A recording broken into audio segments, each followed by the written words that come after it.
नमस्कार दोस्तों, कैसे हैं आप सब। आज हम बात करने वाले हैं 3 ऐसे सफ़ेद फर्टिलाइज़र के बारे में जो पोषक तत्वों से भरपूर हैं और हमारे पौधों के लिए बहुत ही ज़्यादा अच्छे हैं। ये 3 के 3 फर्टिलाइज़र आप बिल्कुल फ्री में अपने घर पे तैयार कर सकते हैं, जो आपके पौधे की संपूर्ण विकास में बहुत ज़्यादा सहायक होंगे। इन्हें आप अपने सब्जियों वाले पौधों में डाल सकते हैं, अपने फूलों वाले पौधों में डाल सकते हैं, कोई भी आपके पास पौधा हो उसमें आप इसका यूज़ कर सकते हैं। तो देखिए दोस्तों, आज के टाइम पे जगहों की कमी के कारण जितने भी लोग गार्डनिंग पसंद करते हैं, वो सभी लोग गार्डनिंग करते हैं गमलों में। और गमलों में पौधों को बिल्कुल सीमित पोषक तत्व मिल पाते हैं। इसलिए ज़रूरी होता है कि टाइम टाइम पे हम पौधों पे कुछ ना कुछ ऐसे पोषक तत्व डालते रहें, जो पौधों के विकास में बहुत ही ज़्यादा सहायक हों। तो इसके लिए जो सबसे अच्छा ऑप्शन है वो है ऑर्गेनिक तरीके से पौधों को पोषक तत्व देना। वैसे बहुत से लोग केमिकल वाले फर्टिलाइज़र पौधों पे डालते हैं। केमिकल वाले फर्टिलाइज़र से एक बार के लिए तो पौधों की ग्रोथ बहुत अच्छे से होती है, लेकिन धीरे-धीरे आपका पौधा खराब होने लगता है। कि इससे कहीं ज़्यादा अच्छे होते हैं ऑर्गेनिक फर्टिलाइज़र। इनका जो असर होता है बहुत धीरे-धीरे होता है, लेकिन इससे पौधे हमारे बहुत ही अच्छे से ग्रोथ करते हैं, साथ ही पौधे स्वस्थ बने रहते हैं और जो गमले की मिट्टी है वो भी काफ़ी ज़्यादा उपजाऊ बनी रहती है। तो देखिए दोस्तों, जो इसमें सबसे पहला फर्टिलाइज़र है, ये है चावल का मांड। चावल का जो मांड होता है दोस्तों, ये पौधों के लिए सबसे अच्छा ऑर्गेनिक फर्टिलाइज़र माना जाता है। चावल का मांड पौधों के विकास में बहुत ही ज़्यादा सहायक होता है।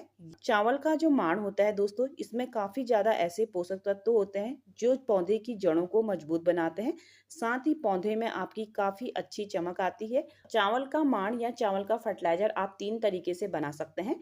एक तो बना सकते हैं, अगर आप चावल बॉयल करके खाते हैं तो जो उसका एक्स्ट्रा पानी होता है आप उसको फेंक देते हैं, तो उसको फेंकिए मत। आप उस पानी को 1 दिन रख के अपने पौधों में यूज़ कर सकते हैं।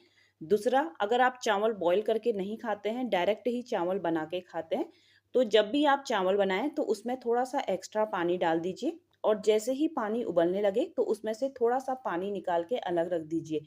उस पानी को भी आप 1 दिन रखने के बाद पौधे में यूज़ कर सकते हैं। अगर आप ये दोनों तरीके नहीं अपनाना चाहते, तो जब भी आप चावल बनाते हैं, चावल को धोते हैं, धोने के बाद जो पानी उसमें से निकलता है, उस पानी को आप 2 से 3 दिन के लिए रख सकते हैं। तो उस पानी को आप 2 से 3 दिन के लिए छाया वाली जगहों पे रख दीजिए। उसके बाद आप उसे अपने पौधों में यूज़ कर सकते हैं। ये बहुत ही अच्छा एक फर्टिलाइज़र बन के तैयार होता है। इसमें कई सारे ऐसे बैक्टीरिया होते हैं जो पौधों की ग्रोथ के लिए बहुत अच्छा काम करते हैं। तो इसका यूज़ आप अपने पौधों में ज़रूर करिए। तो देखिए दोस्तों, जो ये 3 के 3 फर्टिलाइज़र मैं आपको बता रही हूँ, इनका आप यूज़ 2 तरीके से कर सकते हैं। एक, आप इसका पौधों में स्प्रे कर सकते हैं। इनके पौधों में स्प्रे करने से पौधों में काफ़ी अच्छी चमक आती है और पौधों की जो ग्रोथ होती है वो दुगनी स्पीड से बढ़ती है। और दूसरा यूज़ आप कर सकते हैं, गमले की मिट्टी में आप इन फर्टिलाइज़र को डाल सकते हैं। जब भी आप गमले की मिट्टी में कोई भी फर्टिलाइज़र डालते हैं, तो जितना आप फर्टिलाइज़र ले रहे हैं उससे 4 से 5 गुना आपको उसमें सादा पानी मिलाना है और फिर अपने किसी भी पौधों में आप उसका यूज़ कर सकते हैं। अगर आप पौधे में स्प्रे कर रहे हैं तो उसके लिए आप 1 लीटर पानी में 20 ml के करीब इस लिक्विड फर्टिलाइज़र को डाल के अपने पौधों पे स्प्रे कर सकते हैं। इसके साथ ही दोस्तों, जो दूसरा लिक्विड फर्टिलाइज़र है, इसमें कैल्शियम और कई सारे ऐसे मिनरल्स हैं जो पौधों के विकास के लिए बहुत ही ज़्यादा अच्छे हैं। ये जो दूसरा फर्टिलाइज़र है, ये मैंने बनाया हुआ है फटे हुए दूध का। अगर आपके घर पे दूध फट जाता है तो उसका जो पानी बचता है आप उसको फेंकें ना, उसका यूज़ आप अपने पौधों के लिए कर सकते हैं। फिर आप अपने घर पे पनीर बना रहे हैं, जो पानी बच जाता है उसका यूज़ आप अपने पौधों पे करिए। बहुत अच्छे रिजल्ट्स मिलेंगे। बहुत ये बिल्कुल ऑर्गेनिक चीज़ें हैं। ये जो हमारे गमलों की मिट्टी होती है बहुत ज़्यादा उपजाऊ बनती है। अगर गमले की मिट्टी उपजाऊ बन रही है तो पौधे अपने आप ही अच्छी ग्रोथ करने लगते हैं। तो इसे भी आप दोनों तरीके से अपने पौधों पे यूज़ कर सकते हैं। पानी में मिक्स करके आप पौधों में डाल सकते हैं या फिर इसका स्प्रे आप अपने पूरे पौधे में कर सकते हैं। तो इसका भी यूज़ हर 10 दिन में आप अपने पौधों के ऊपर कर सकते हैं। तीसरा जो फर्टिलाइज़र है दोस्तों, इसका यूज़ ज़्यादातर लोग अपने घर पे अपनी गार्डनिंग में करते हैं। ये जितना अच्छा एक ऑर्गेनिक फर्टिलाइज़र है उससे कहीं ज़्यादा अच्छा ये एक कीटनाशक है। इसके इस्तेमाल से पौधों में ना बीमारियाँ लगती हैं, ना ही कीट लगते हैं। ये फर्टिलाइज़र है दोस्तों छाछ, जिसे हम मट्ठा भी बोलते हैं। छाछ का इस्तेमाल करने से पौधों में रोग प्रतिरोधक क्षमता मजबूत होती है।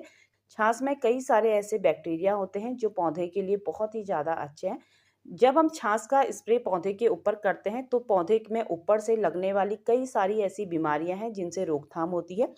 इसके साथ ही जब पानी में मिक्स करके आप छाछ को मिट्टी में डालते हैं, तो मिट्टी में कई सारे ऐसे बैक्टीरिया बनते हैं जो पौधे के विकास में बहुत ज़्यादा सहायक होते हैं।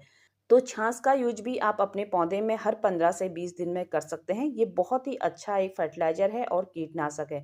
ये 3 के 3 फर्टिलाइज़र ऐसे हैं दोस्तों जो बिल्कुल आपको अपने घर पे बिल्कुल फ्री में मिल जाते हैं। वैसे तो मार्केट में कई सारे केमिकल फर्टिलाइज़र मिलते हैं, लेकिन उनसे कहीं ज़्यादा अच्छा है कि आप अपने घर पे बने हुए फर्टिलाइज़र का यूज करिए, जो बिल्कुल ऑर्गेनिक तरीके से आपके पौधों की ग्रोथ के ऊपर काम करेंगे। अगर आपको मेरा ये वीडियो पसंद आया हो तो मेरे चैनल को लाइक और सब्सक्राइब करिएगा। वीडियो देखने के लिए आप सभी का बहुत बहुत धन्यवाद।